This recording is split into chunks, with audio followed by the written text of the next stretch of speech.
You ready? I'm ready. All right. And one last thing, Phil. I'm going to pause. Yeah. Pause. Yeah, I've got speed. Okay. Okay. Let's do this. Alrighty. This is Lisa Vallon, archivist for the Southern Labor Archive at Georgia State University, University Library. Today is May 16th, and I am in Hinsdale, Illinois with Phil Varnagis, Varnagis, who is the Secretary-Treasurer for Local Lodge 126. We are here today to interview for an oral history for the International Association of Machinists and Aerospace Workers Oral History Project. You are aware that we are sharing this interview, putting it online, and making it available to researchers, students, and other union members across the globe. Yes. Welcome, and thank you for agreeing to participate. Welcome. I'm glad to be here. So let's start at the beginning. Okay. Where and when were you born? Okay. I'm 64 years of age. I was born on April 19th, 1955, right here in Chicago. I have two brothers, one sister. I am the oldest of the clan. Okay, so more or less the de facto leader. I grew up in West Lawn, which is like a stone's throw from Midway Airport. In Chicago, you identify where you come from by your parish. So the parish that I grew up in was St. Mary's Star of the Sea. That's the grammar school that I attended. Both my brothers and my sister went there. I currently reside in Tinley Park. I'm married. In fact, tomorrow my wife and I are going to celebrate 38 years of marriage. Congratulations. I have two daughters and two granddaughters. So life is good. Great. So what was it like growing up? I had a real good childhood. I got, ups and downs, but mostly ups. We did a lot of traveling when I was little. My family loved to travel during the summer months, and I've been through every state in the lower 48. Hope to make Alaska and Hawaii before the end of the trip. And when we traveled, we always try to hit historical spots. Both my parents like historical spots. It gave me a great love for history. That's one reason why we're doing this project. A lot of history on Local 126. But I had a very good childhood. I grew up, had a lot of good friends back then in the neighborhood.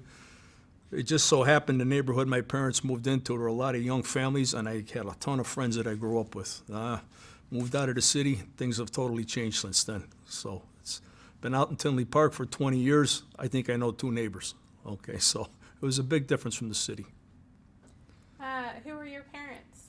Okay, so my parents, my father's name is Philip Varnagis. I am second generation on his side in this country. His parents came from Lithuania. They escaped there in the early 1900s due to the revolution that was going on there. My mother's maiden name was Roach, and I believe they're third generation from Ireland. So fairly new plant here in the country. My mother, unfortunately, died a few years back. She died on Christmas 2014. My dad's going to turn 87 this June, and he's still going strong. So. That's great. What did your father do? My father was, I got to laugh, he was a certified public accountant, so he parked the initial CPA after his name. My mother always used to tell everybody, I ain't no certified public accountant. That's constant pain in the ass. But my mother was a stay-at-home mom, like many women were in those days. She never really held a job. My dad was the breadwinner for a lot of years. He worked until I believe he was 67 years old, been retired almost 20 years now. So it's been a good run for him. What did you think of school?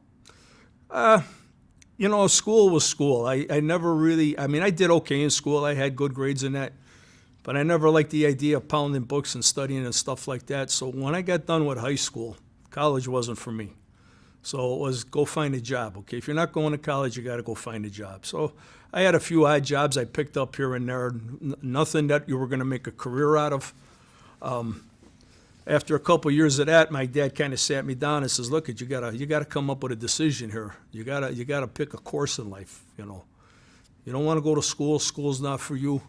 Maybe the trades would be a good thing." I had a couple uncles that were sheet metal workers, tin knockers. One of them was, at that time, was a business agent for the local. He says, "You can make a good living in the trades. Go talk to your Uncle Tom and see what he can do as far as getting you into the sheet metal union." So I went over to my uncle's house, had a long talk with him, and he explained to me what the whole process was and everything. I got my name on the list for apprentices. He says, it might be a couple years before we call you, but eventually you will get the call. And if you want, you come and sign up and you go to school. I believe it was like 8 hours a week, and then the rest of the week you're working for a contractor. So I was on the list for about a year and a half, and I really didn't have my heart in doing that. I've always had a fascination with automobiles and race cars. That's what I wanted to be when I was a kid, is I wanted to be a professional racer, okay? So that would have went over like a lead balloon at home. There was a shop in the neighborhood. The guy was a professional racer, had professional race cars. I used to hang around at this shop. And finally one day he asked me, he said, hey kid, you want a job? He says, I need somebody to come sweep the shop up a couple times a week. And I'm like, well, here's my in into this industry.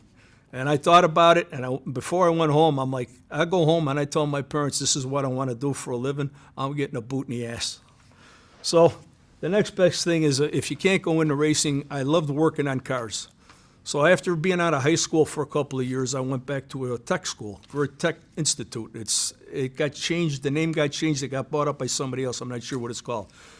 I did a 2-year course there, and now I'm looking for a job. Well, my wife-to-be, we were just dating at the time, had a girlfriend who was a secretary in a local car dealership for the shop manager. She says, maybe I can help you get in here. So I went and I met the shop manager. He hired me as an apprentice, okay? It was, in fact, it's one of the biggest car dealers in Chicago now. It was Mancari Chrysler Plymouth. This was the first store he had. Not many people remember. It was on 55th and Western, called Garfield Chrysler. So I went to work for them. This had to be 1978, 79, right in that area there. Was working there for about a year and a half, 2 years, and all of a sudden, he wants to do a layoff. So me being an apprentice, I'm going to be one of the first ones to go. So the shop manager calls me in. He says, hey, kid, we got to let you go at the end of the week. He says, but I'm going to do this for you. He says, you've been here 2 years. You progressed pretty far. He says, I'm going to give you your journeyman's card. I said, okay. So I got laid off. Well, I found out after the fact, the reason Mancari was laying people off is he wanted to bust the union there. Now, at the time, I was in Local 701. This was my first introduction to the IAM. So what he did was he laid a bunch of people off on a Friday. The following Monday, the dealership opens up, and it's called Mancari's Chrysler. So he like reincorporated the company, thought he could break the union's back and get out of the union contract. That didn't work. So it was a matter of about 4 or 5 months, and I got called back to work. Well, in the meantime, I always had the thoughts of I'd love to own my own business. So when I was an apprentice, we had Snap-on tool dealer would come by once a week to service the shop and sell tools to the mechanics and whatnot. And I got to be pretty good friends with the dealer, and I got to talking to him, and he told me how that whole thing worked.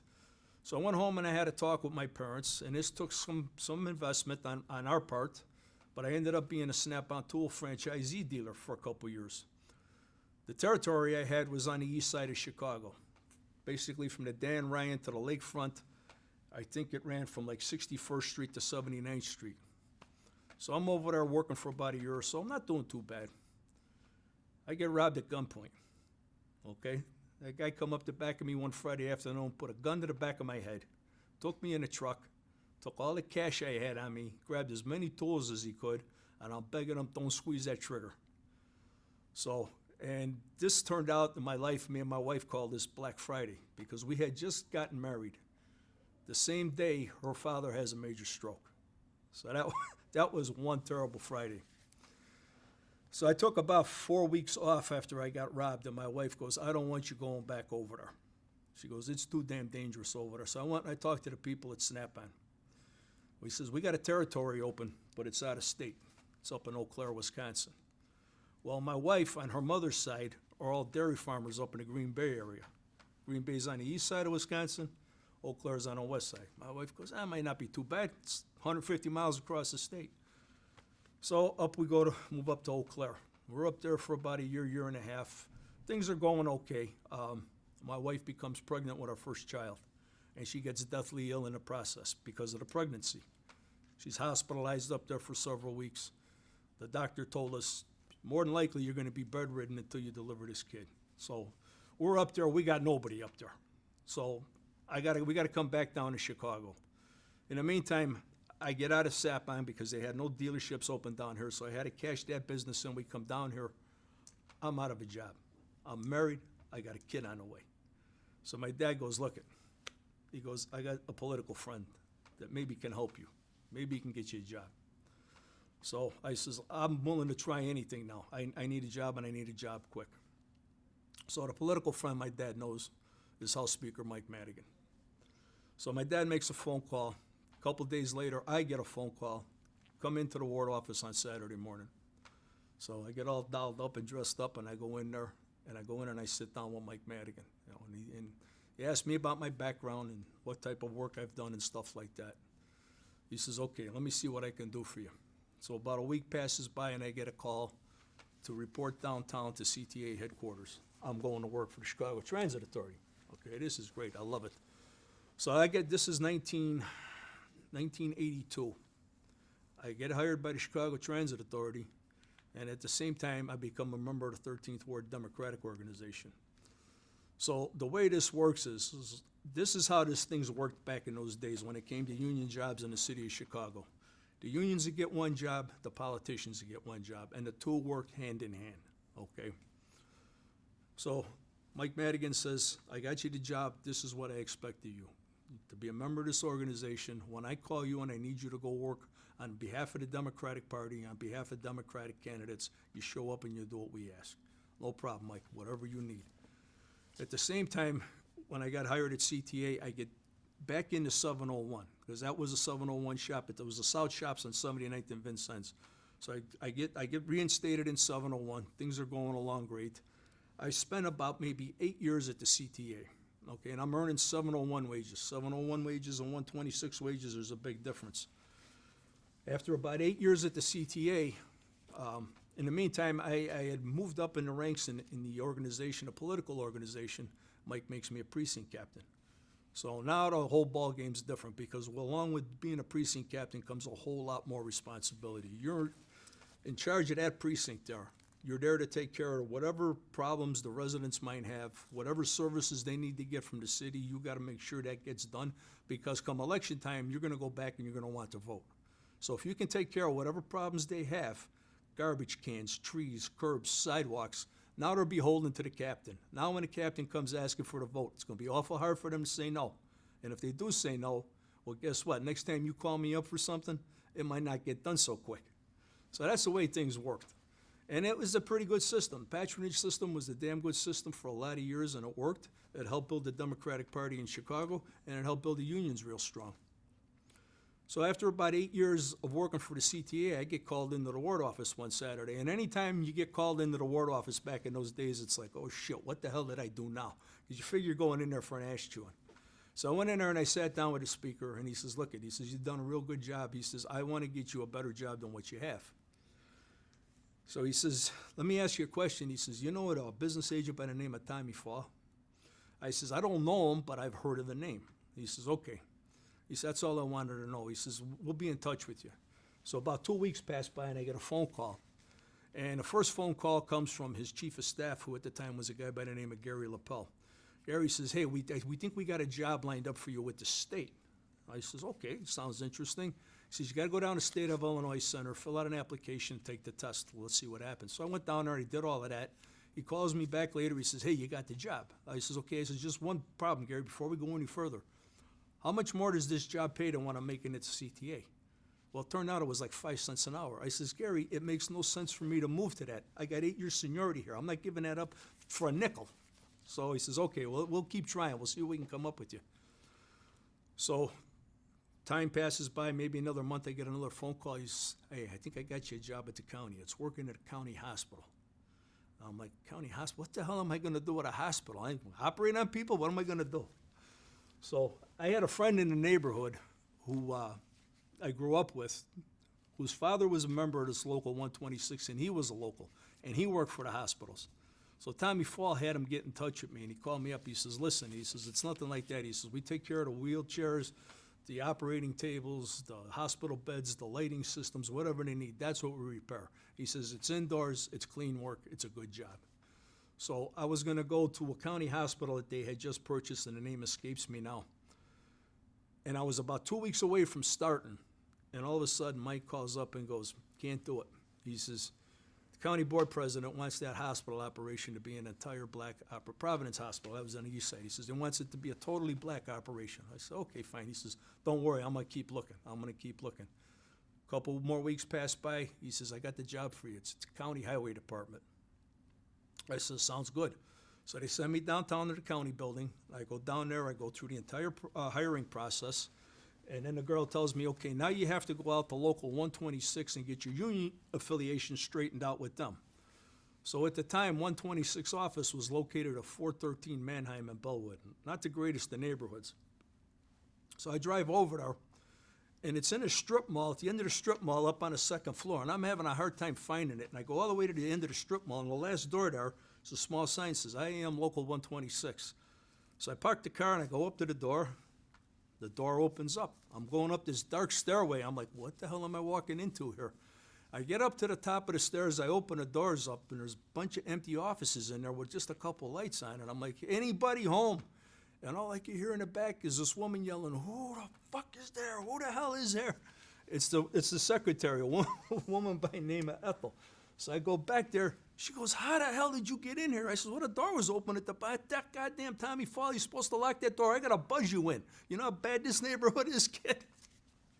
So I sit down with her and I tell her why I'm there. Well, who told you about the job? How'd you get the job? I says, well, a mutual friend of mine. He goes, who's your friend? I told her Mike Madigan. Okay, she gets the paperwork out, then she starts filling it out. So I go to work for the highway department.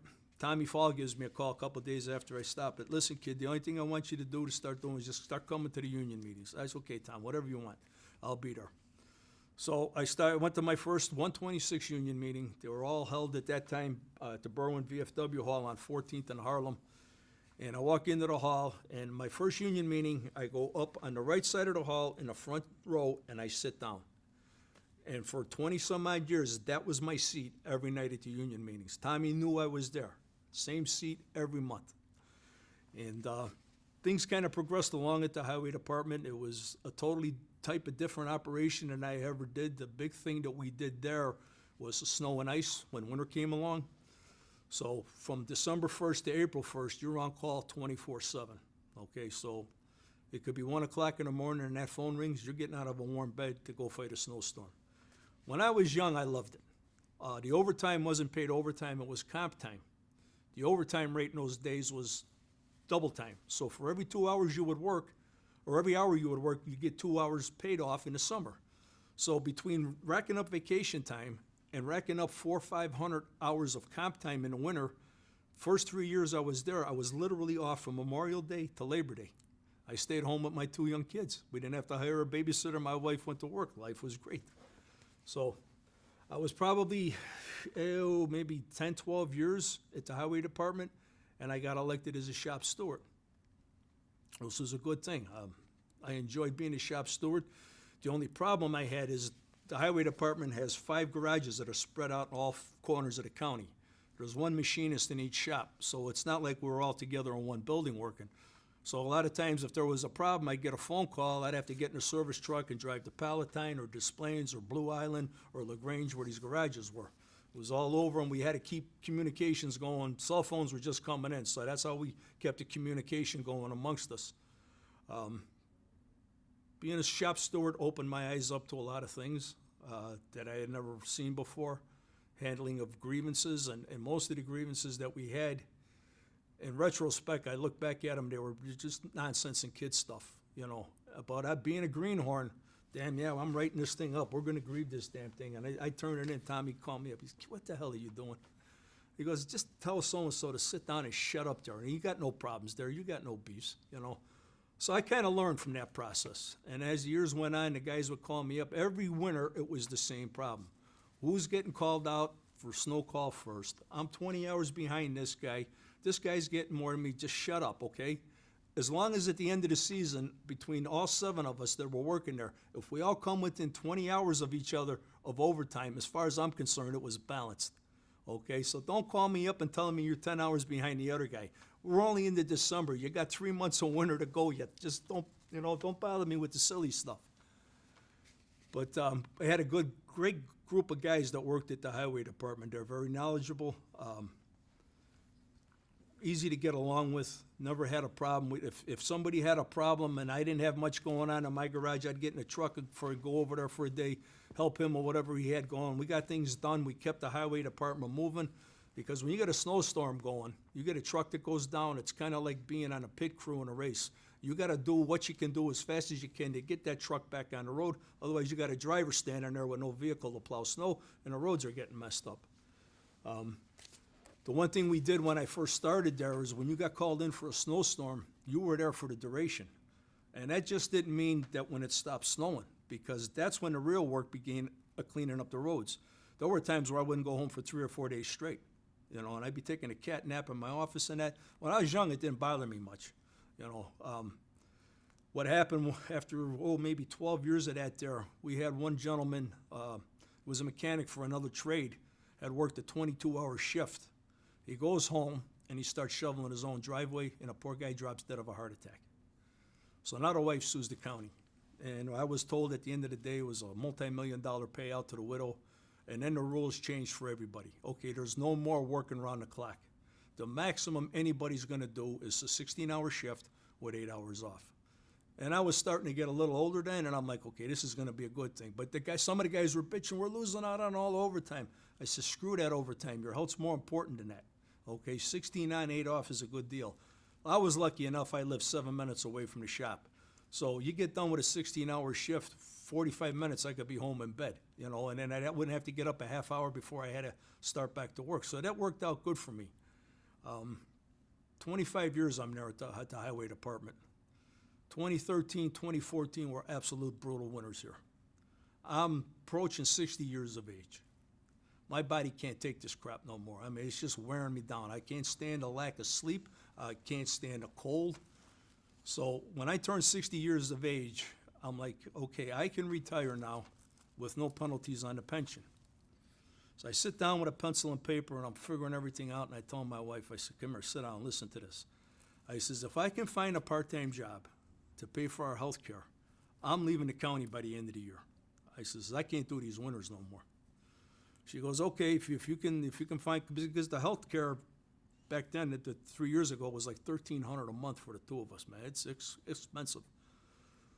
So it just so happened at that time, 126 happened to be going through a small crisis.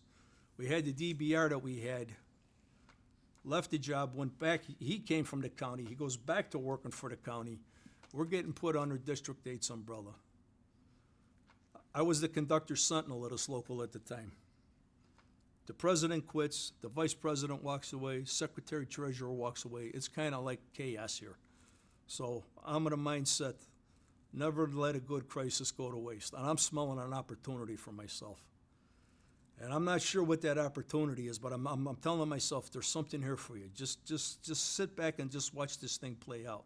So we get put under District 8's umbrella. I took the secretary treasurer spot at that time. So I get it in my mind, you know what? I wonder if I could come to work for this local part-time. All I want is a wage. I don't need any benefits because I got all my benefits coming from the county. I just need something to pay for that health care. So we had a temporary business agent at the time, a guy by the name of Carl Saporlis, who's now retired. He actually came from my own neighborhood. He used to drink in the bar where I met my wife. Okay, he's a few years older than me, so I never knew him back in those days, but we're from the same neighborhood, so we had a real good rapport. So I said, hey, Carl, I got a crazy idea. I says, I'd like to come to work for 126 part-time. He says, well, go talk to Steve Jones, who's the director of District 8. We just got put under an umbrella. I said, okay. So I go in and I sit down and I start talking to Steve. I says, man, I'd love to come to work for 126. I've been a member of this great organization for a lot of years. I think it could use a little help right now. So Steve goes, well, what exactly are you looking for? I says, here's the deal. I says, I want to come to work 3 days a week, and all I want is a wage. I put a number on a piece of paper, I slid it across the table. This is what I want an hour. He goes, okay. He says, let me think about it. And this is probably March of 2015. He goes, when are you looking to leave the county? I says, I would like to go before November 1st. I want to get out of there before the snow season starts. He says, okay, give me some time to think about it. So March goes to April, May, June, finally it's July. I says, hey, Steve, when are you going to be able to give me an answer? He says, come see me. I forget what day it was in August. He says, meet me at the office. We'll sit down and talk. So I show up there that day, and I sit down with Steve, and he goes, okay. He says, is this what you want now? 3 days a week, this so much an hour? I says, that's what I'm looking for. He goes, okay, you got the job. When can you start? I says, okay, what I'm going to do is, I says, it's going to take me a while to get the retirement process started. I'm looking to retire now October 31st, 2015, which just so happened to fall on a Friday. Following Monday, I came to work for the local. So the local at that time, we were in a different building, just about a half a mile from where we are right now. The office was in the basement. It had been there for 20-some-odd years. Real old office building. And the problem there was the air handling system in there was so worn out that the quality of the air down in that basement was getting horrendous. You'd be down there for 8 hours, you'd come out of there with a split and a headache. Just so happened that my son-in-law's father was the head of Hinsdale Management that owned the building for 40 years. And he told me, I've been telling these people for 15 years, you got to replace the HVAC system in the building. He says, they don't want to do it. He says, I'd advise you to move the hell out of that basement. So that's what the deal was. I was going to move the office. So we shopped around for different office space. Here we ended up where we're at now, just a half a mile from where we're. It's another Hinsdale Management building, but we're on the 4th floor now. And we actually got a window to look out. That was the other problem in that basement. You're down there all day long. You didn't know what the weather was like outside. I mean, it could have been the end of the world. You wouldn't have known about it. Cell phones didn't work down there. It was so bad. It was horrendous. So when I went to work in the office, I'm like, okay, we got to get things ready to make a move. We're looking to make a move in about 10 months. I start going through everything in the office, and I was just totally blown away by the amount of history that was stored in all the cabinets and filing cabinets in that office. Because the old office, you would walk in there, and there was just a few nonchalant pictures hanging on the wall, nothing to write home about. The business agent's office in the back had 2 big bookcases on the floor and a couple empty cases hanging on the wall with nothing in them, just absolutely nothing in them. So I start going through the stuff in the office, and I'm pulling this stuff out, and I'm just blown away. I mean, I'm finding handwritten minutes from meetings in 1896, and I'm just like, I couldn't believe it. So we got chartered in 1890. 1896 to present day, I got it all upstairs. Everything is up there. The first 6 years were lost to history somewhere. I don't know what happened to those. So, and at the same time, I don't know why they did this. Every file in there was at least duplicate, some triplicate, some quadruple. So what's the sense of keeping that many copies of files? So we just started pitching stuff. We ended up shredding close to 80 banker boxes worth of paper because it was just duplicates.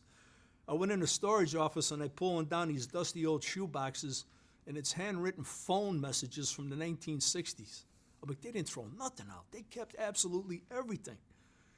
And I think the deal was that Tommy Fall was busy running the local. He only spent an hour or 2 a day in the office, and then he was out on the street downtown doing whatever he had to do. He left it up to the people in the office to run the office, and they just kept everything. They never threw nothing away, you know. So we finally weed through all the stuff in the office. We find the office where we're at now, and I'm like, all this memorabilia that I found packed away, we got to put this stuff on display. What's the sense of having it if nobody can see it? So you've been up in the office. It's like a little museum when you walk in there. I'm quite proud of that because I put that whole office together myself. But I was also of the mindset that with all these old records, something's got to be done with this stuff because sooner or later it's going to get destroyed or it's going to get thrown out, which would be a pure crime because I'm a history buff. I've been a history buff my whole life. So to be honest with you, my first mindset is I'd love to find a museum or an institution in Chicago that would take this stuff.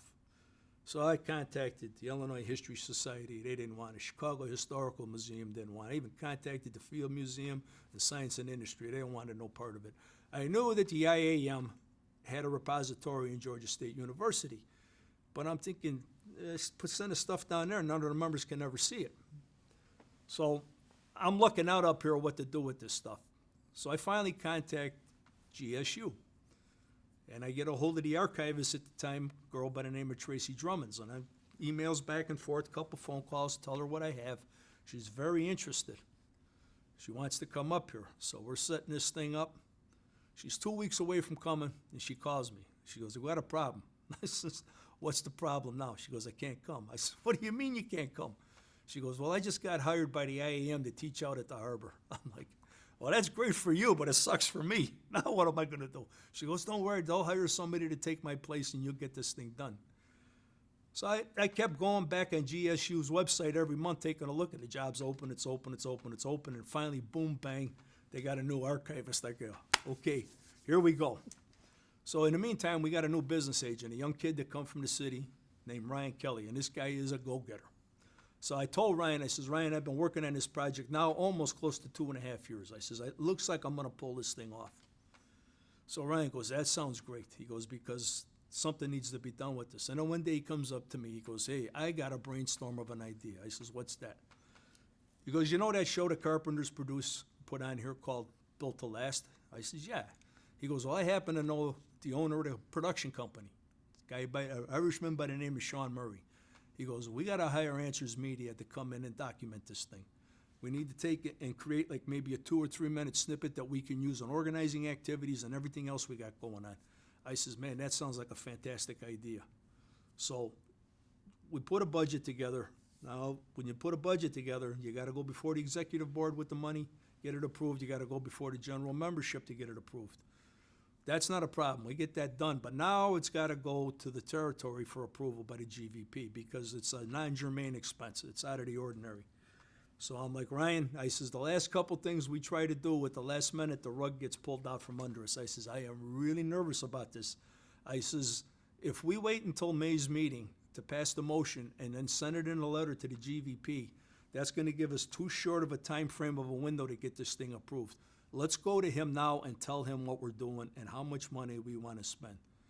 So we do that, and he's all in on board this thing. So he gives us an oral okay to do this. I'm like, thank God for that. So we get the motions approved, the letter goes in, but I'm still waiting for that hard copy approval to come back. It took about a week, and it finally came in, and I go, hallelujah, this project's going to finally come off. I've been so stoked to get this thing done. It's unbelievable, and it's turned out greater than I could ever imagine. I can't believe it. You know, this is unbelievable. So when you were going through the files, what's the most interesting item or your favorite item that you found? Okay, so the craziest thing I found was when we were cleaning out the old office, our prior office manager was in the process of cleaning out the safe. And she gets to the bottom of the safe and she comes out with this piece of paper in this plastic folder, and it's got a hand-drawn diagram on it, and she hands it to me, and she goes, take a look at this thing. She goes, this kind of looks like a table setting for a party or something. And I'm looking at this thing, and I could tell there's something in the middle. So I take it out of the plastic sleeve, and I open it up, and lo and behold, here's a deed to a cemetery plot. And I'm like, what the hell is this? And I'm looking at this thing, and it's Oak Ridge Cemetery, and I go, that's no more than 15 minutes away from here. So now I'm on a road trip. I take off and I go over to the cemetery and I go into the office and I show them the deed. I says, can you please tell me where this plot is in the cemetery? So they give me a little map and the guy marks it on there. He tells me how to get there. I get in the car and I drive over there. When I get out and I look, here's this statue that's probably maybe 3.5 feet tall. It's got to be about 6 foot long. It's solid granite. IAM 126, local 126 Chicago, Illinois. I'm blown away. We got 16 graves there. 8 on one side of the stone, 8 on the other. Here's 7 of our members buried there. Got the name, and they got the date that they were buried. So now I got to find out why they bought this, when they bought this, what was the story behind this thing.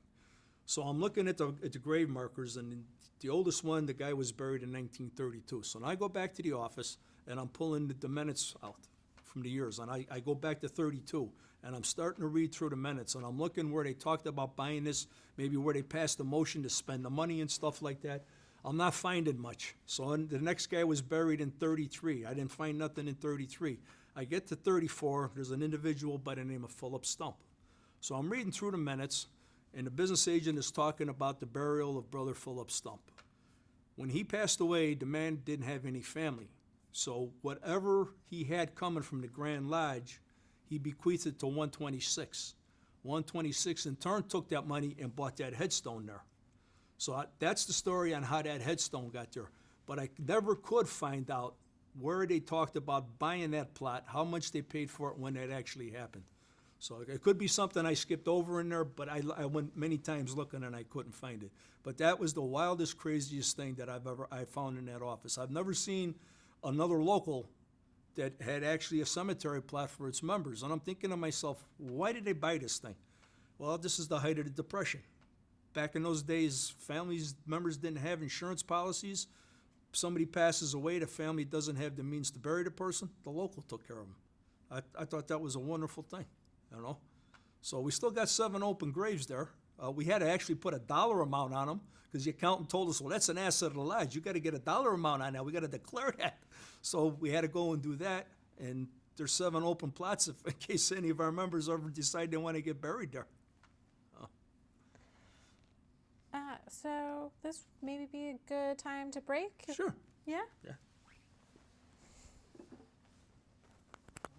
Yeah. Everyone? Okay. All right. Okay.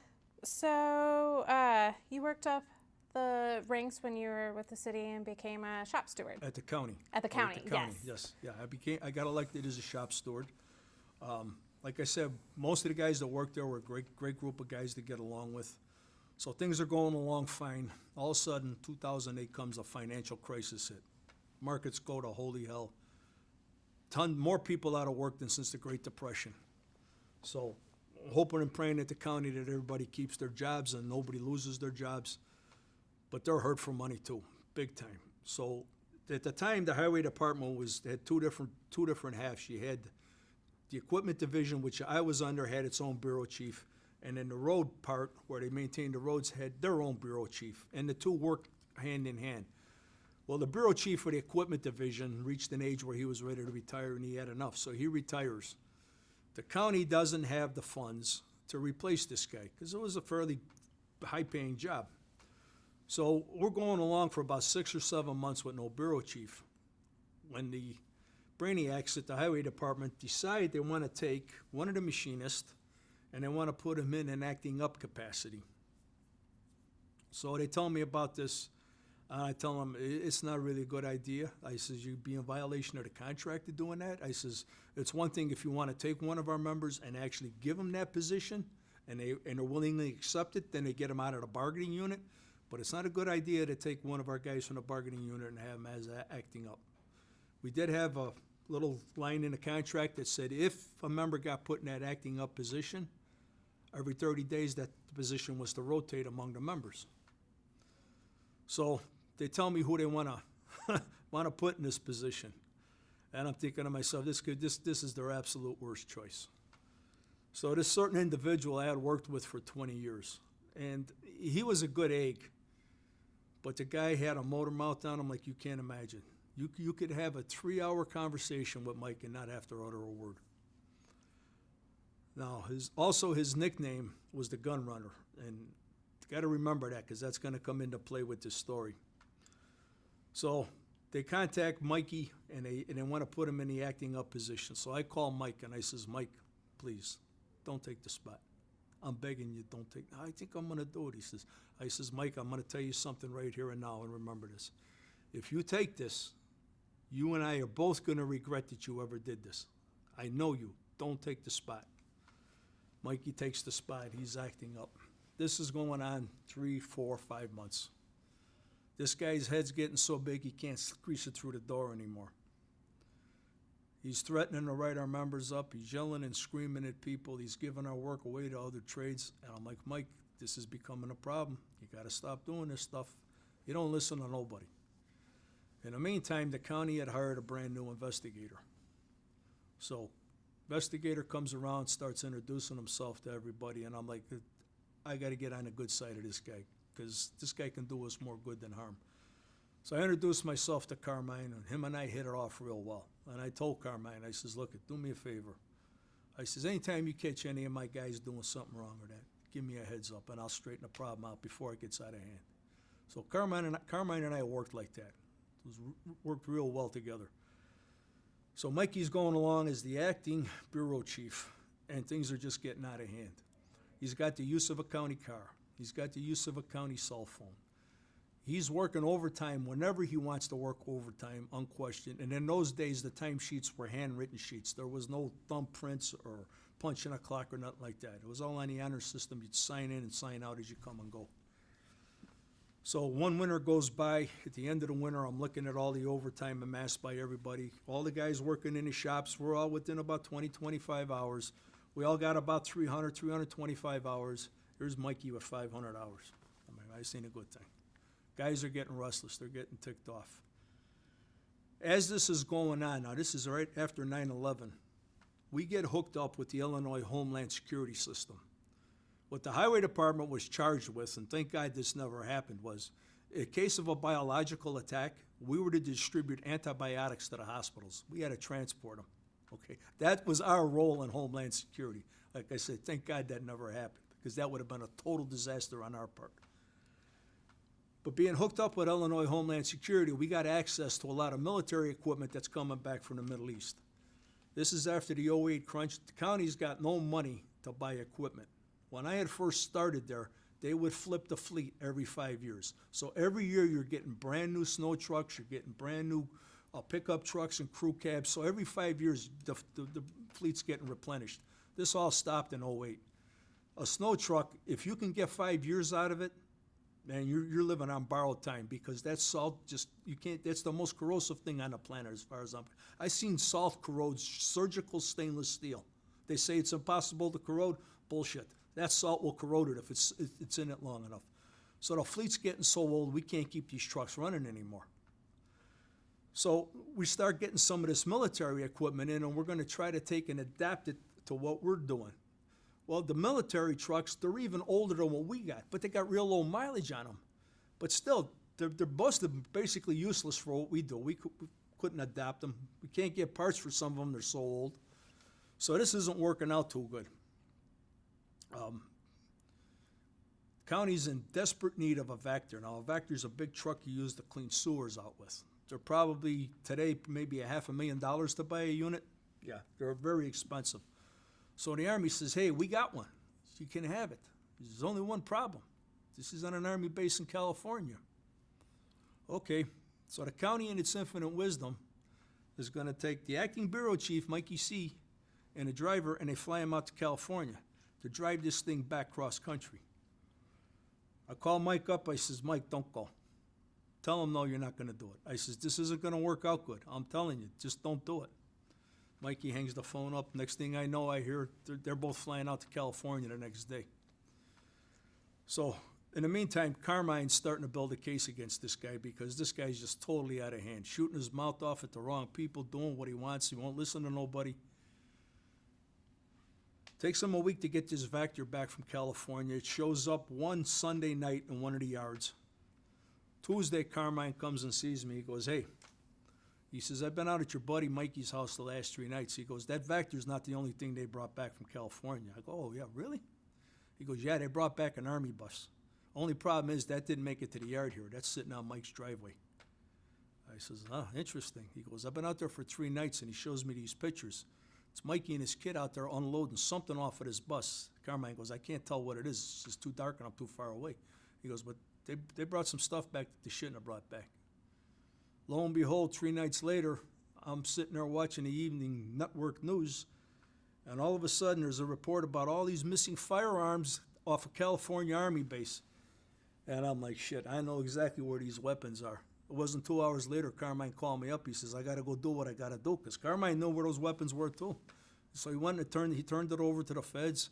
They got a warrant. They went and raided his house, but everything's gone. It disappeared. He must have moved it somewhere. So they never caught him for that. But I knew he was the one that took the guns. So this is going on. And at the time, the business agent, I kept calling him up, and I'm telling him, Joe, we got to do something about this. This is getting totally out of hand. We got to have the county either make this guy the bureau chief and get him out of the bargaining unit, or we got to put a stop to it, because the guys are getting really pissed off about this thing. So Joe goes, okay, let's do this. Let's file a grievance. He goes, but get everybody to sign the thing. So I write the grievance up. I go around, I collect all the signatures. I know what's going to happen when I file this grievance and Mike finds out about it. This guy's going to explode like a nut. So I turn the grievance in. This is on a Monday afternoon. Wednesday morning, 7 o'clock in the morning, the guy that works up at the Palatine garage calls me up and goes, Mikey found out about the grievance, and he's going berserk up here. I'm going to kill that fucking Varnagis. I'm going to kill Joe P. I'm going to shoot this place up. I'll show them who's boss. They ain't going to get away with this shit. So I hang up the phone, and I'm not talking to nobody. I'm not saying nothing. 2-3 hours go by. Carmine calls me up, the investigator. He goes, Phil, did Mikey threaten to kill you? I'm not saying nothing on the phone. Carmine goes, Phil, did Mikey threaten to kill you? I says, okay, Carmine, I'm not going to lie to you because there's too many people involved. I won't get away with it. I says, not to my face, but I heard it secondhand. Because that's all I needed to know when he hangs up the phone. Okay. I know this isn't going to turn out good. A day goes by. I come into work the next day. Carmine calls me up. He says, go get the supervisor up front there, and I want you to come up to the Meadowview Courthouse, into the sheriff's office up there. He goes, you got to get interviewed by Sergeant Rafferty. I'm like, okay, Carmine, I'll be up there. So I get the supervisor. We drive all the way up there. They pulled in a couple other guys where Mikey actually was when he made the threats, and they're interviewing all of us. So I tell Rafferty the story and that, and he goes, okay, fine. We start heading back to the yard. We're halfway back. Carmine calls me again. Come on back up here. We want you to sign a complaint against them. I'm like, oh, man, this is getting out of hand here. So I go back up there and I sign a complaint. So Rafferty tells me, he says, this is what we're going to do. He says, I'm going to call Mike up, and I'm going to tell him he's got 24 hours to turn himself in. If he don't turn himself in, I'm going to go pick him up, and it's not going to be pretty.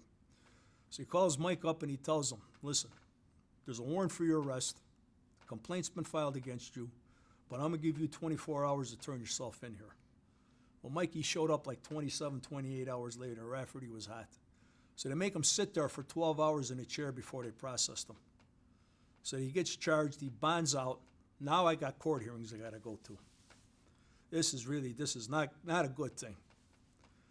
So I go to the first 2 court hearings, and his lawyer gets a continuance. So I'm talking to the state's attorney. I asked her, look, this is a misdemeanor, okay? It's a disorderly conduct charge. What's the absolute worst this guy could get? He goes, well, technically, if it got bad enough, he could end up doing 6 months. I'm like, oh, Jesus Christ, this is all we need. So now the county starts its inquisition, and he's got to have a hearing. When he got arrested, he got put on paid administrative leave.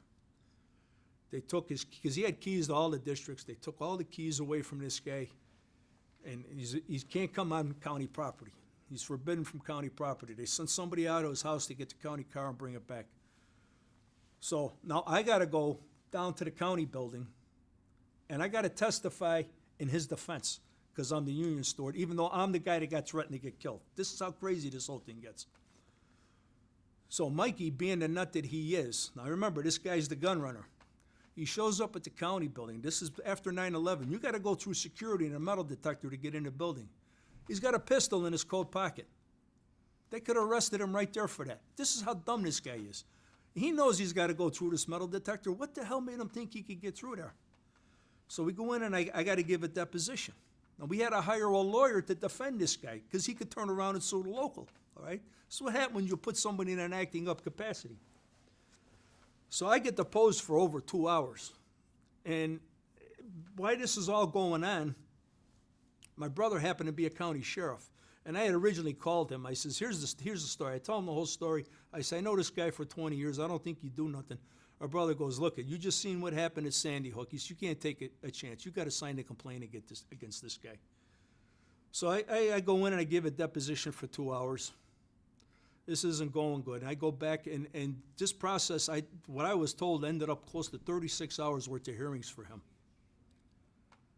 But I skipped one part. Let me back up. When I came back from the courthouse after signing the complaint, we get back to the yard. Here's a county sheriff's car in there with two uniformed cops. And the supervisor tells me, go out there and talk to them because they're here for you. I says, here for me? I go out there. He goes, yeah, we're here for your protection. They followed me home. This went on for 2 days and nights. They followed me home, parked outside the house. When I got up in the morning to go back to work, they followed me back to work. If I had to go on a road call, I got a county squad car follow me around. When I got home that night, the first night, my wife goes to me, she goes, what's your brother Frank doing out front? Because I says, that's not Frank. She goes, well, what's he doing out there? And I had to sit down and I told her the story. She's freaking out. My youngest daughter's freaking out. What's this guy look like? He's going to kill you. This went on for 2 days and 2 nights. So finally, I lose the detail. I had two hearings at the courthouse. Mikey ends up going through this hearing. The final outcome is they're going to terminate this guy.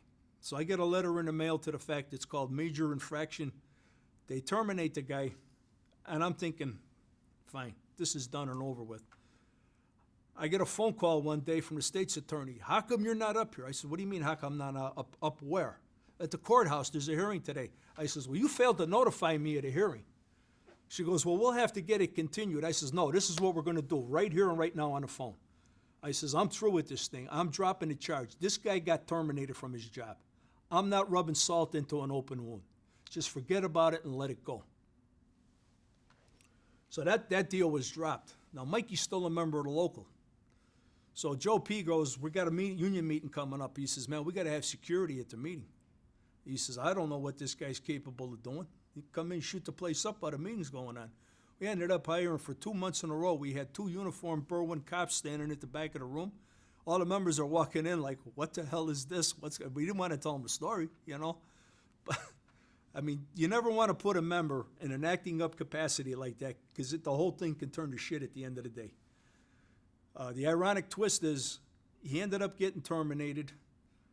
He lapsed his membership from the lodge. Ryan comes on board as the business agent, and he gets called to do a big job for a contractor, and we don't have enough people to man the job. And I had told Ryan this whole story with this guy. Ryan calls me up. He says, I got to call Mikey C. to come help out on this job. I'm like, Ryan, do what you got to do, okay? He shows up at one of the union meetings. He sits down, and he's sitting there like this at the back of the hall, and he's staring straight at me up front. Our secretary's sitting there. She's shaking like a leaf. I was like, just relax. Nothing is going to happen with this guy. He ended up coming and shaking my hand at the end of the day. But, I mean, it cost the poor guy his job. And the guy, he's a person that should have never been in a management position to start with. And the county wouldn't listen to nobody. And at the end of the day, we lost, he lost, and the county lost. So that's the craziest story I ever had, is being the shop steward, you know. And to this day, my wife says, that Mikey C around? Has he been around at all? I says, don't worry about it. That's a done deal. It's done and it's over with. Just forget about it and go on. So it was some crazy stuff back in those days. So you have been very involved in your as a precinct captain, as the shop steward, and now as the Right. secretary treasurer. Was there anything in your family life or your childhood that may have contributed to your later activism? Okay, so what happened when I came up, my father was a die-in-the-wool Republican on a national level. But when it came to local politics, he understand the Democratic Party in Chicago and Cook County, and he understand unionism. Even though my dad was a certified public accountant, die-in-the-wool Republican, he always told me, there's a need for unions, there's a place for unions, workers need unions. I had a couple of uncles on my mother's side that were tin knockers, okay? One of them ended up becoming a business agent for Local 73. He lived in the town of Burbank. He got involved with local politics. He got elected as an alderman in Burbank. He was an alderman there, I don't know, got to be 30 years, I think he was. He happened to know Tommy Fall. Him and Tommy Fall were real good friends. So when I got the job at the county and I transferred into 126, my uncle calls me up one day. He says, get to know Tommy and get close to him. He's a good guy. He says, you take care of that local and you respect that local. So that's kind of where that all started from. I also understood the way unions and politics in Chicago are. The two are meshed together at the hip, and there's no pulling the two apart. It's been that way forever, I think, here. I'm reading back through the records. It's going back in the 20s and 30s when Kelly was the mayor at the city of Chicago. There was an issue going on as to whether 126 or 701 should have those shops. And Kelly, the mayor at the time, made a statement. He says, I want all my city shops filled with 126 men. They've got a 50-year history, at that time, a 50-year history with the local, and they've been good to us, and I want that's all I want working in my shop. Because even back then, our members were involved with politics. When I went into the 13th Ward organization, I didn't know a damn thing about politics, so I got assigned to work with a precinct captain who taught me the ropes. And basically, you get to know every registered voter in that precinct by name and face. And when they got problems, you take care of them for them. And most of the problems had to do with dealing with city bureaucracy. I need a tree cut down. I need a new garbage can. I got potholes. Curbs are crumbling. Sidewalks are crumbling. You took care of that for them, and you could cut through the red tape, and you could get it done because you took the request into the ward office. You went and saw the alderman, and the alderman would take care of it. So when it comes election time and you're knocking on the door, hey, here's the ballot. I need you to vote this whole ticket. And they're kind of beholden to you, and they would give you the ticket. You know, if they didn't, well, you might not get help so quick the next time you call me up for something. I mean, that's just the way it worked. The 13th Ward organization has a history of probably being the toughest ward organization in this country. I mean, Mike was fair and even, but he ran that thing with an iron fist, man. And I'm telling you, he demanded results. And if you didn't get them, if you got a call a couple days after election day to come into the office, you knew it wasn't going to turn out good.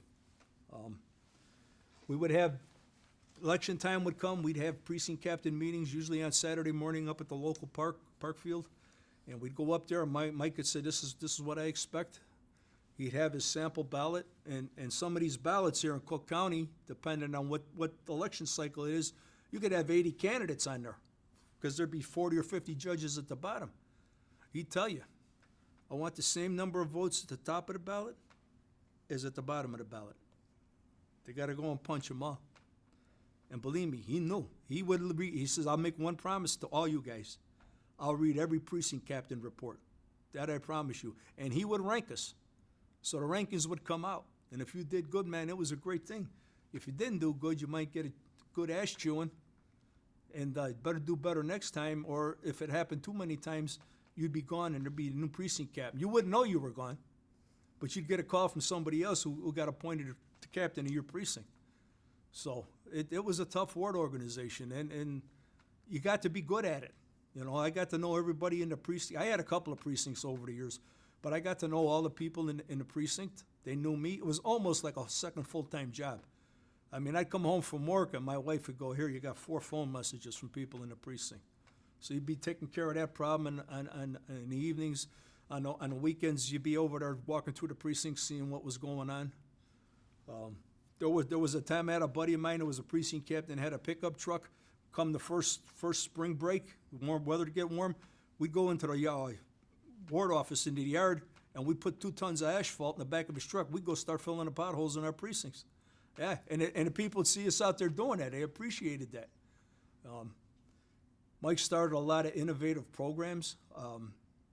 At the time, the east end of the ward was getting infiltrated with a lot of predatory realtors. So they started, and this got passed on a state level, what was called an anti-solicitation program, where you get the homeowner to sign an affidavit, and that barred realtors from knocking on their door to try to talk them into selling a house. Gangs started to become a problem, so garages and public property were getting written with graffiti. The city had a graffiti blasting team that would go around. Well, that wasn't good enough for the 13th Ward. We went out and bought our own power washer. We got our own people to go around and get that graffiti off within 24 hours if it got tagged. 1 year, this had to be 92, 93. Every 10 years, the federal government does a census. So in 1990, they do a census. By 92, the figures come out. Well, the way that the figures they had for the state of Illinois, we're going to lose 1 congressional seat here. So there's 2 very popular congressmen at the time that got pitted against each other, both Democrats, Marty Russo and Bill Lipinski.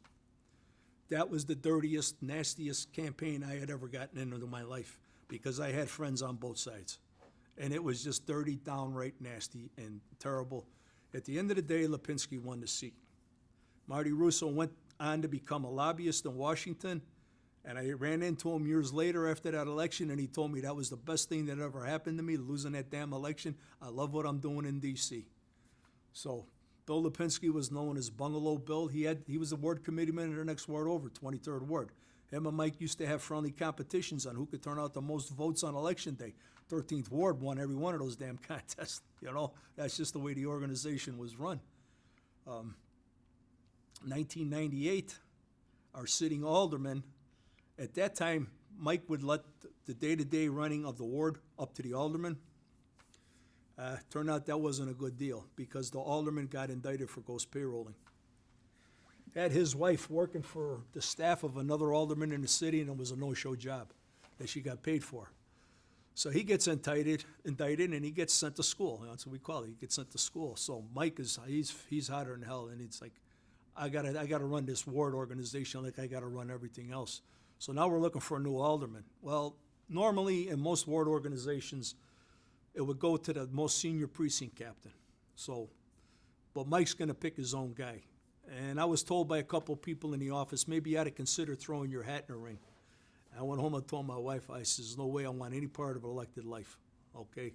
So actually, the guy that ended up becoming alderman was a lifelong friend of mine, and he held a position, I think he had it for 8 or 9 years, and he did a damn good job. But Mike had him by the throat, and believe me, he watched every move the guy made, and he didn't make a move without him.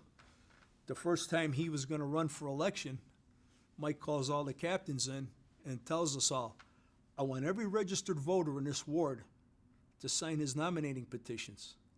And if they don't sign, I want the name and I want to know why. So it comes time to file the petitions. Our alderman files 35,000 signatures to run for alderman of the 13th Ward.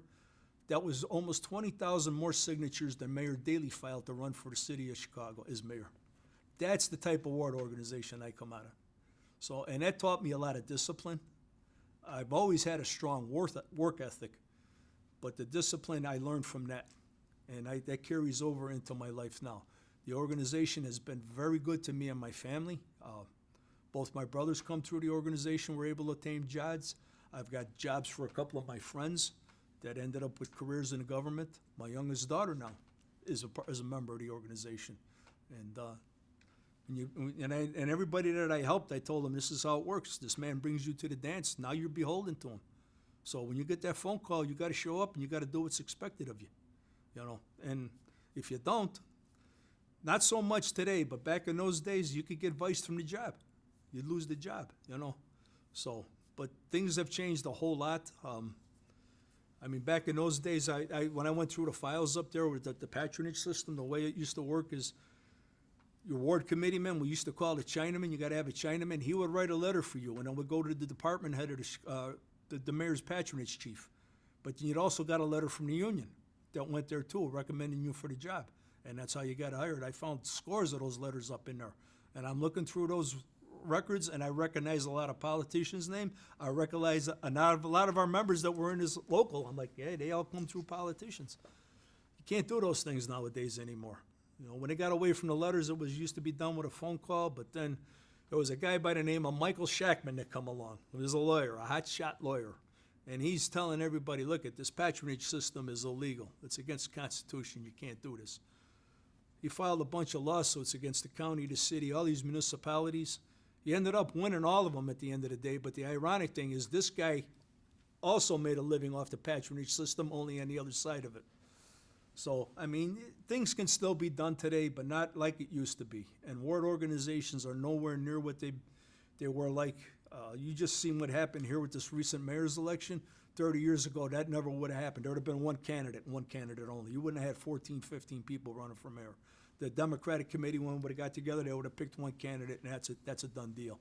Times have changed. This last election was just totally insane. Ryan's like, what do we do with this election? He says, Ryan, there's 15 people running. Just sit back in the weeds. We're not doing nothing. We're not endorsing anybody. This is insane. Let's just sit back and see what happens. So now we got a brand new mayor that was on nobody's radar screen. That won that election, blew me away election night. I'm like, wow, nobody had picked Mayor Lightfoot. So I told Ryan, I says, okay, she gets inaugurated. We wait 4 or 5 months. We see if we can get a meeting with her, and we go and try and forge a new relationship. You can still get things done with relationships. We had problems after I left the county. When I came to work for the local here, there were a couple problems that popped up back at the county. It just so happened that we were having a meeting with the county board president, Tony Preckwinkle, And we sat down and had the meeting. At the end of the meeting, I brought up the issues we had. They were taken care of in 3 days. So rather than file a grievance and try to fight it up from the bottom and take 2 or 3 months, it was done in 3 days. So if you still have relationships, you can get little things done, but not like it was in the old days.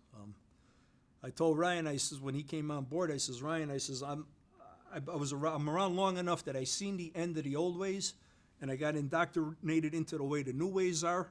So I kind of have a balance, and I can tell you what I know about both of them.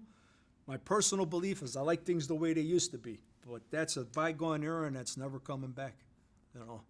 Why was the old ways better than? Well, because like I said, the old ways were better when the jobs were controlled by the union and the politicians. You had good people in those jobs that took care of the unions, and they took care of the politicians. A lot of people disagree with me on this thing, but I'm telling you, it was a damn good system. Yeah, it wasn't perfect. You got the bad apples, you know, but they were few and far between. And nowadays, you want to get a job with the city or county, you got to go apply for the job online, and it's done with a lottery. So it's just a pure crapshoot as to who they're going to hire. And a lot of times, they're hiring people that aren't qualified for the job. It's not a good thing, you know. And then you get a new member that comes in that way. Now you got to go try to sign them up and now try to get them to come and support the union. Well, hell, I don't need the union. You didn't get me the job. What do I owe you for? You know, it's a tough deal to do nowadays. You know, there's still a great need for unions. There really is. But a lot of these young kids, they just don't see it. I've always told Ryan, I says, as far as I'm concerned, if you got a young person that comes into an apprenticeship, part of that apprenticeship should be having to take a course in union history, so that they understand what it took to get the benefits and the wages and everything that you got today that a lot of these people just take for granted. They think it's going to be here forever. It's not. If you don't, I'm a firm believer in anything in life, if you don't take care of it, it's going away. Whether it's your family, your job, whatever it may be, you got to take care of it. Otherwise, it disappears, and then before you know it, you got nothing. So you were very active and very invested in all of your activities in the union, your job, politics. Did that take a toll on your family life? How did you juggle that? Well, it wasn't an easy thing to juggle, and thank God for my wife, because if it wasn't for her, I don't know where the hell I would have ended up. But yeah, there were times when it would put a stress on the marriage and the family, because my wife would have to give me a swift kick in the ass and say, hey, don't forget about this at home here, because I'd get too wrapped up in stuff, and I would forget about my family and I forget about my wife, and she was there to keep me on the straight and narrow. And like I said, if it wasn't for her, I don't know what the hell would have happened. That's even happened since I've come to work for the local here. I just totally wrapped my head around doing what I'm doing here, and she's got to give me a gentle nudge in the ribs, more like a swift kick in the ass to, hey, forget about that for a while and let's take care of this here. So I've gotten to the point now where I balance everything evenly. Things have gotten a bit crazy around here with Ryan coming on, because Ryan's got all these crazy ideas about these things he wants to do, and they're good ideas. But I'm like, Ryan, we got to reel it in a notch, man. You got too much going on at one time. I can't keep track of all this stuff. Drives Kathy crazy upstairs. She goes, this is insane. Every day is something new. I says, yeah, I know. But we'll slow it down. We'll reel it in a little bit. We'll take it one step at a time, you know. So that's Ryan's got more enthusiasm and energy, you know, than I ever had when I was his age. That's for damn sure, you know. So, but it's a good thing. It's a good thing. Were there periods in your life when union responsibility was the heaviest? Yeah, probably. When I went through that whole Cantonella thing, I'm just like, man, that whole period there was just a total nightmare, because I knew what the final outcome was going to be. I knew this guy was going to lose his job, and it technically it was, if you really wanted to look at it, was through no fault of his own. He should have never been put in that position and given those type of responsibilities. He's just a person that just couldn't handle it, and I blame that solely on the county for doing that. They wouldn't listen to us. So. And after that whole episode, that never happened again there. They never took a rank and file person and put him in a management capacity again. I think they learned their lesson the hard way, too. Sometimes the demands of the ward organization got to be a bit much. So Mike Madigan is the longest serving state house speaker in the history of the United States. He had the state house since 1983, except for 2 years, which I believe were 94 and 95. That's when Newt Gingrich came along with his contract with America, and the whole thing shifted over to the Republicans. Mike lost the House that year. He was an absolute man possessed for 2 years to get that House back, and he would be damned if he'd ever lose it again. Well, he won it back, and he hasn't lost it since. So what happened in the late 80s, early 90s, the demographics started to shift in the southwest suburbs. Those were staunch Republican areas forever. People from the city started to move out that way, the Democrats. Mike's looking at the demographics. He's looking to expand control of the party, control of the House. So now we got to go out to the suburbs, and we got to start working precincts in the suburbs. So this gets real crazy. So Monday through Friday, after work, I'm taking care of whatever I got to take care of in the precinct and the ward. Come Saturday, I could be going out to any south suburban suburb, and I'm working a precinct out there. So it got to be almost a 7-day operation. And it seems like it's always an election going on here in Illinois. You got a primary in March, a general election in November. You get sworn in January. The following September, you're circulating nominating petitions for the next sale. It's vicious. It just never ends. So you got a primary that comes up like March 17th, say. It's the middle of December when we start working towards Election Day. So it's 5 days a week in the city, and then I'm out on the suburbs on Saturday and Sunday doing 8-9 hours a day out there. I'm never home.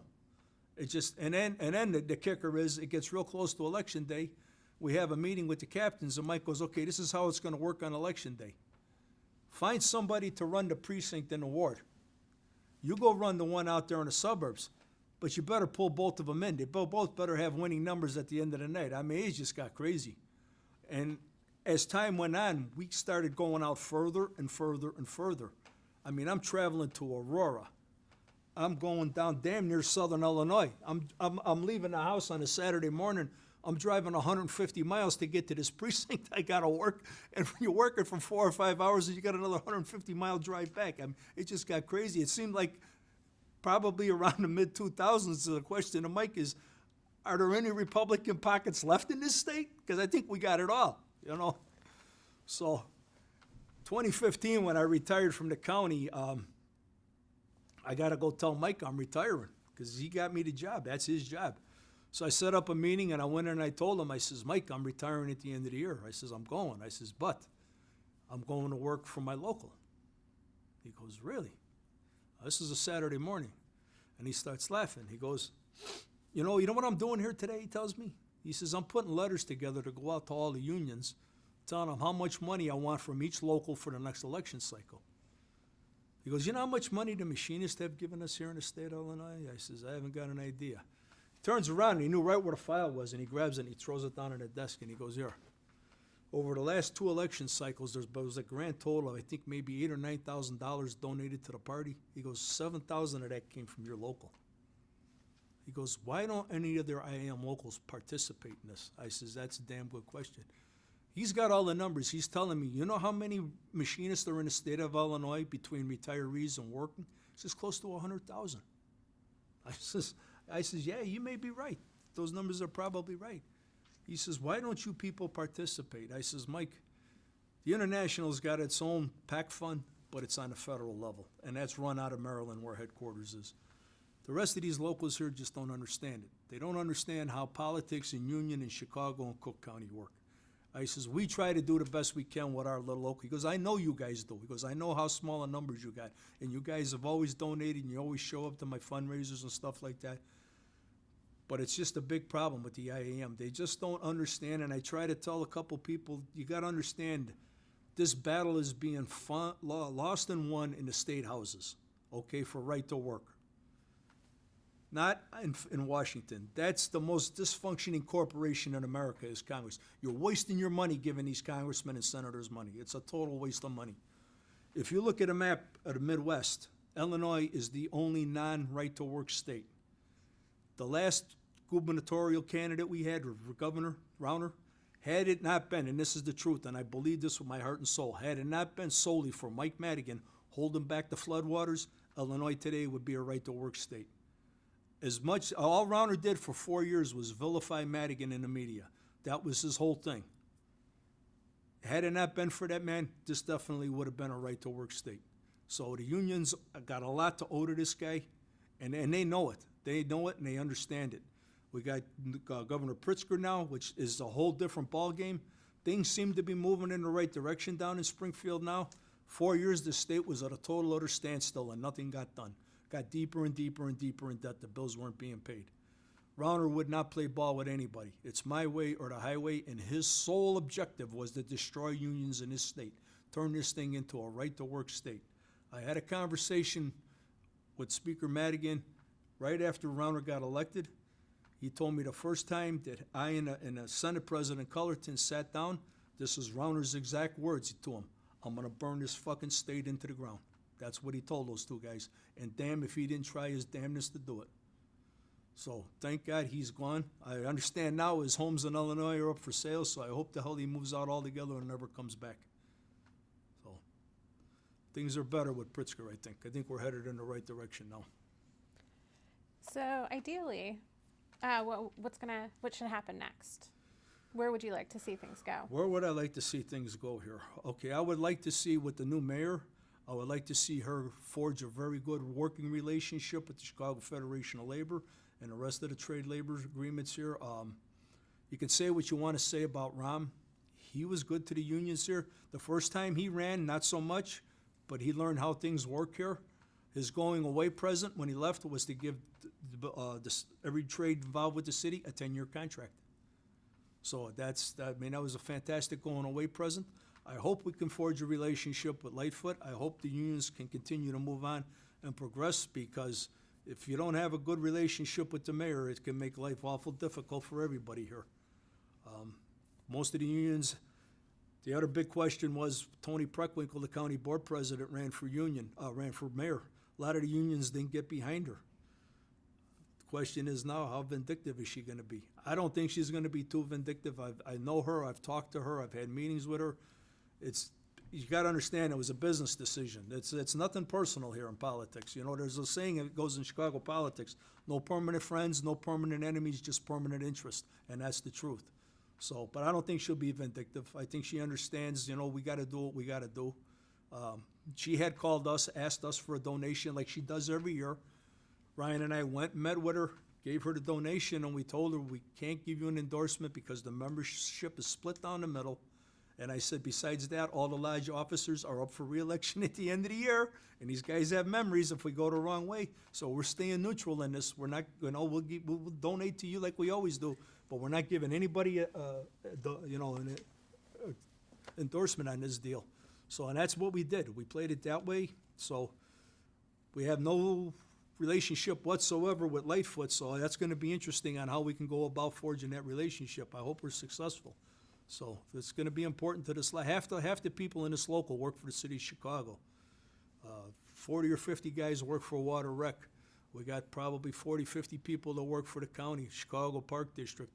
This whole union's all tied in with municipalities. Now, we do have private sector, a few people at the Tribune and Pepsi bottling plant, but 90% of this locals, it's all municipalities. That's why you got to have relationships with these people so you can keep the relationships going.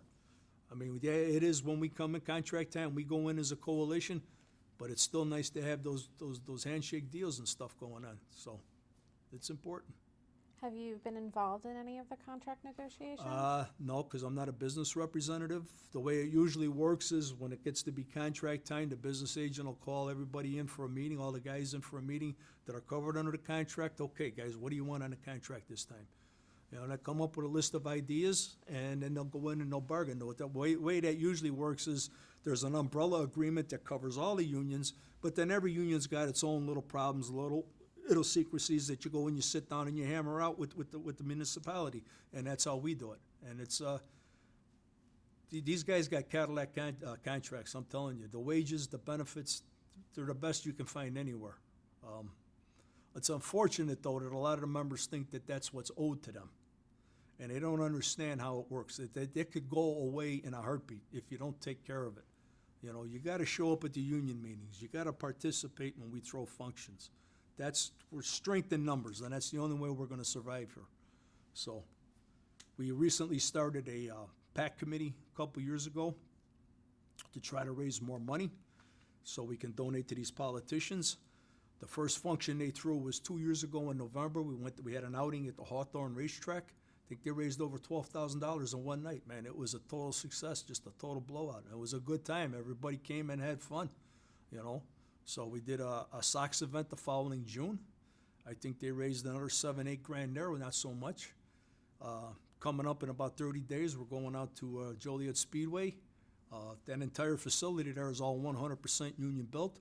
So when the NASCAR event comes here, it's a tribute to labor that weekend. We're throwing an event out there. We're buying tickets for all our union stewards.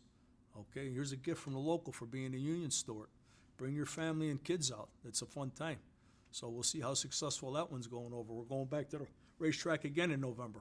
So that's one event everybody really seems to like. It's a good time. So we're moving in the right direction. We got a lot of good guys on the executive board now. We're really getting involved. When Tommy Fall ran this local, there was a good executive board, but Tommy Fall ran everything. So since he's gone away, it's kind of like the executive board is now charged with running this local. And I told the guys, I said, I've been around long enough. I says, I think this is the first time in many, many, many years that the executive board actually has to run this local. We don't have a Tommy Fall to make all the decisions for us and do everything. We got to do this ourselves. And it's been a learning curve. It's not all peaches and cream. We've had our battles, we've had our fights, but at the end of the day, we come to a consensus and we move forward. You know, so. So as Secretary Treasurer, you have to be elected. Yes. Have you had to campaign for it? What was that like? Luckily, no. I show respect to the membership, but I also show a strong face. So I don't act like a weak character. I think I'm respected for that. A lot of the guys know me. A lot of them like me. I've been around a long time. Like Tommy Fall said in his interview, the 32 years he ran this, this lodge has never had to hold an election. Well, Tommy's been gone for 12 years now, and we still haven't had to hold an election.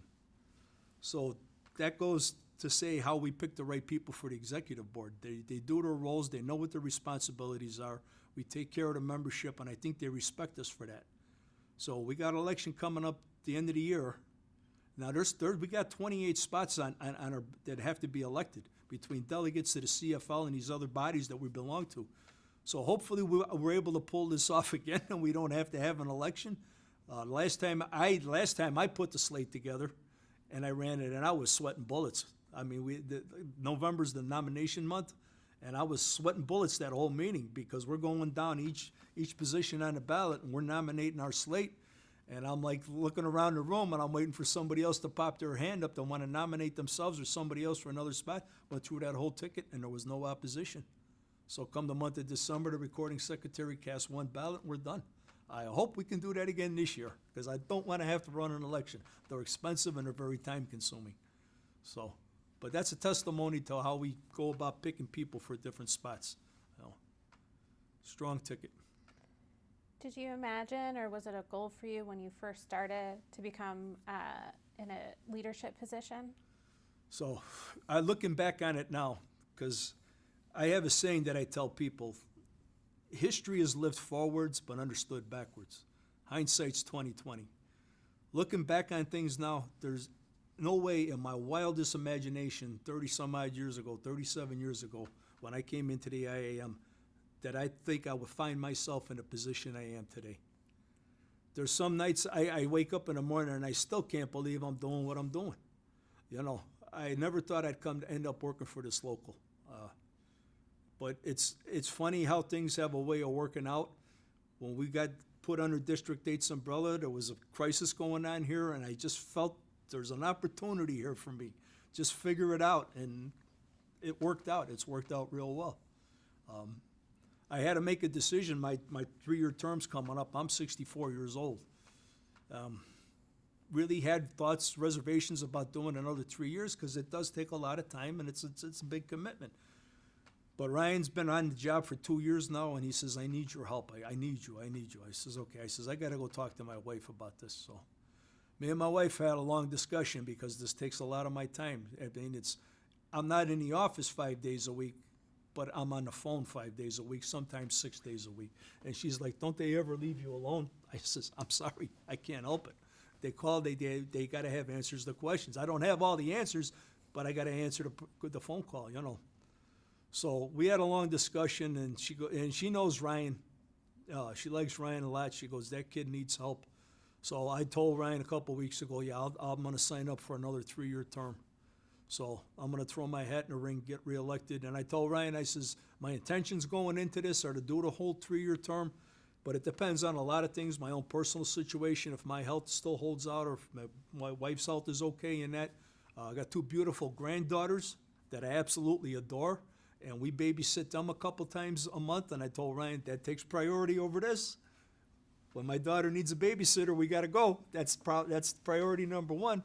So, but it works out, and Ryan understands, so I'm going to give it another 3-year goal, and we'll see where it goes. But I told Ryan, I says, if I go to full 3 years, I'm 67, I'm done. I'm absolutely done. I says, I'm be too damn old. I won't have the patience anymore for this job.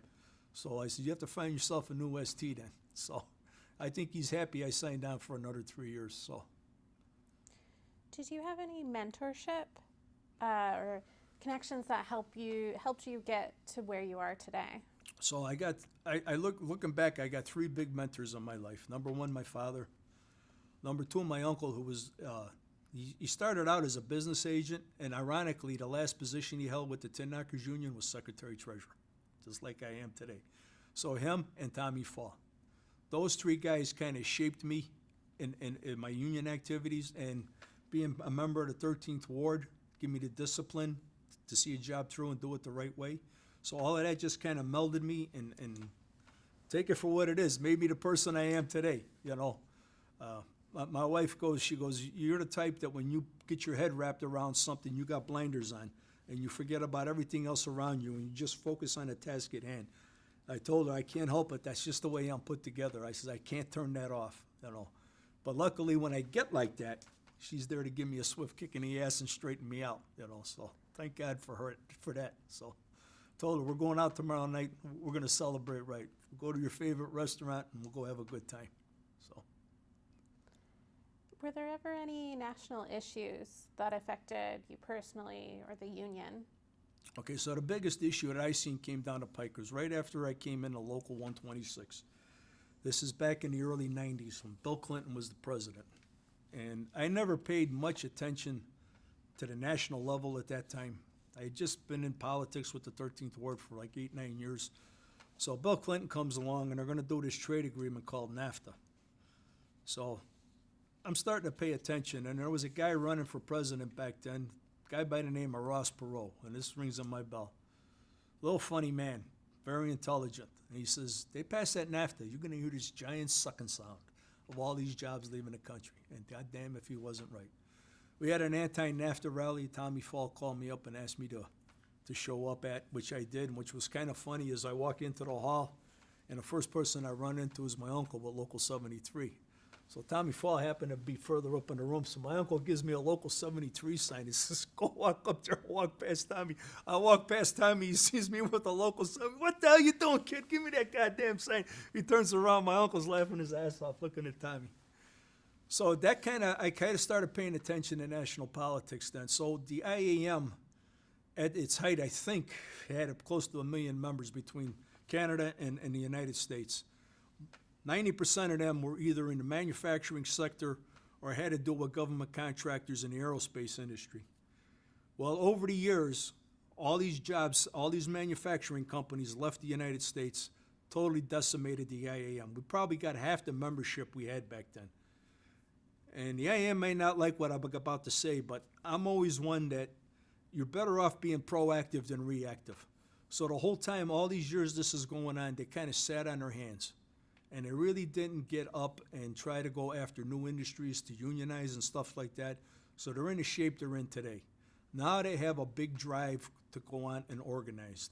We just recently hired an organizer last September for this local here because we had the money to do that. We hired this kid, he come on, this kid is knocking it out of the park. He's got his teeth into 2 companies right now, one of which has close to 1,000 employees. If he is successful in organizing that shop, that's going to be a big boon to 126. That'll really send our numbers through the roof. The other companies probably got 20, 25 people in it, which that's a nice addition to the local too. But this kid's working his ass off, and that's got to be the hardest union job, is being an organizer. This kid works the craziest hours I've ever seen. It's 3 o'clock in the morning. I'm chasing people down at a bus stop to try to get some information into their hand. Works just all kinds of crazy hours and crazy stuff. But he's starting to make inroads into the company.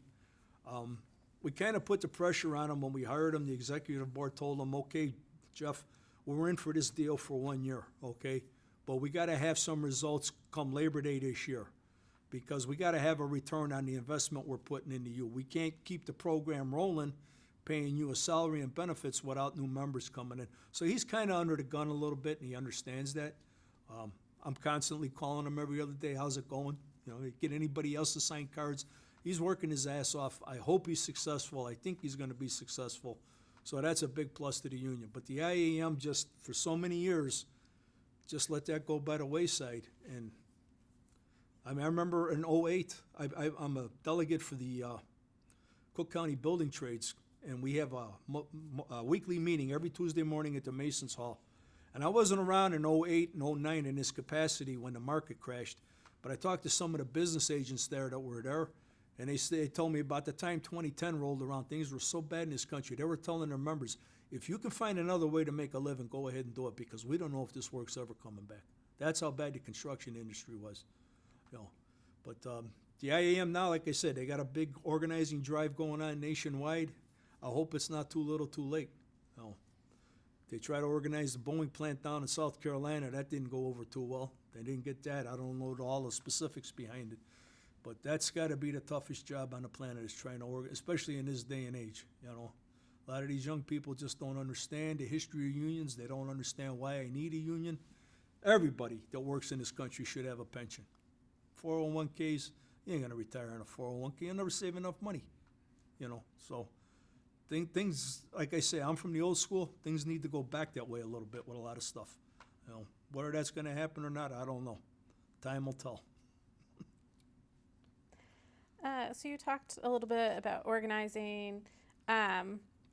Did you ever participate in any of that? Help? I've never organized anything in my life, okay? Actually, when I first approached Steve Jones about coming to work for the local, his first question to me was, "Have you ever organized this?" "Steve, I don't know if I couldn't organize 3 people. I have no experience doing that whatsoever, So what I do know is that's the toughest union job you can have. So we sent Jeff out to our training center. He's got an education. He's got some really good people working with him from different organizations that have been doing this organizing for a long time. And in the short time he's been on the job, he's really learned a lot. So, but I look at him and I'm like, I wouldn't want that job for all the tea in China. That's tough. That's a tough one. So you talked about the Anti-Nafta Rally. Were there other rallies that you went to? And yeah, there were different rallies over the year. The way it worked is anytime the Chicago Federation of Labor would throw a rally together, that's when Tommy Fall would call the members. "I need you here for this. There's a big rally." And when he called, I went. Just that simple. I'd show up, whether it's downtown, or Teamster City, or wherever this rally is going to be held. I would show up and I would do whatever I could do to help them. And this country has not ever, that I can remember, gotten into a fair trade agreement. Okay? There's no such thing as a fair trade agreement here. Everything is so lopsided, it's so upside down. Why you would want to get into these agreements, I can't understand it for the life of me. It's just got to be pure corporate greed. That's the only explanation I can come up with. These people that run these corporations, that's the bottom line. They're not in the business of making whatever product they're making. They're in the business of making money, and they're going to make it any way they can, at the expense of whoever they have to. That's not the American way, as far as I'm concerned. Like I said, I'm a big history buff. I read a couple of books about back at the beginning of World War II. This was called The Arsenal of Democracy. And I read about what FDR had to do, because at that time, this country had no armed forces whatsoever. I mean, Patton was a tank commander, and things were so bad he had to spend his own money to buy parts to fix his tanks. That's the type of shape the armed forces was in. FDR went to all the big companies. He went to Ford. He went to Henry Ford DuPont, the head of GM at the time, and says, we gotta ramp up. We gotta build an army here. We gotta build an arsenal. And they did it. And the plants, they built plants literally within weeks to build armament. Where I come from, on the southwest side, Ford City, that was a Dodge plant back in the day. And I'm reading through the records up there. We had guys working in the Dodge plant. They made the engines for the B-29 there. They also had some kind of secret rocket program going on there that I didn't know about. And I'm reading in the minutes because during World War II, FDR told the unions, no strikes, no lockouts, no raises, okay? Well, we had just unionized R.R. Donnelly here.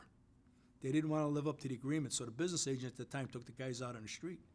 He gets called to Washington before the Union Labor Board that they had at that time to testify, why you got your guys out on the street? R.R. Donnelly is part of the war effort. We need that company to produce. He tells them, he says, look it, we got a contract, they won't live up to the terms. That's part of this deal here. You get them to live up to the terms, I'll get the guys back to work tomorrow. He says, in the meantime, you got to get me back home because I got a bunch of my men that are working on, and the way he said it was a hot rocket project.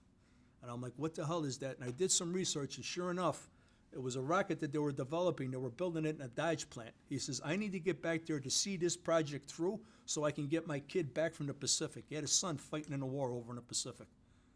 So that's, I mean, what this country, the way it came together at World War II to build the armed forces and all the arsenal that they needed to go fight that war, if we had to do that today, there's no way in hell this country could do it. From what I read and what I understand, all the electronics that go into all our military aircraft and that all comes from third world countries. If those people ever got ticked off at us, we're screwed. People need to take a look at the way things used to be, okay? And that's what the way this country should go back.